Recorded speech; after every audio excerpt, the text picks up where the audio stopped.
राम राम भाइयों। तुम्हारा भाई आज गाड़ी चलाने नहीं गया, धूप लग रही है गाइस बहुत। हेलमेट में लगा रखा है, बाइक पे जा रहे हैं हम। मैं और मेरा दोस्त, पीछे हमारे स्विफ्ट आ रही थी, एक बड़ी मस्त लग रही थी स्विफ्ट गाड़ी थी, वो छोटी वाली ब्लैक कलर की। 4 बार 2 नंबर था स्विफ्ट का, ब्लैक थी, मस्त लग रही थी गाइस, एक नंबर।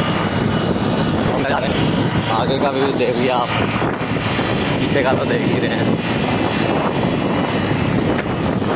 ये एक भाई की गाड़ी पंचर हो गई है एक, ये देखो भाई स्टप नहीं बदल रहा है। कोई बात नहीं यार, हेल्प करवा दे क्या, जैक वैक तो लगा दिया है, हो गया उसका काम, बस हेल्प करवा देते भाई की। चलो ठीक है गाइस, हम घर पहुंचने वाले थोड़ी देर में, फिर घर के पे एक ब्लॉग बना के दिखाऊंगा मैं आपको।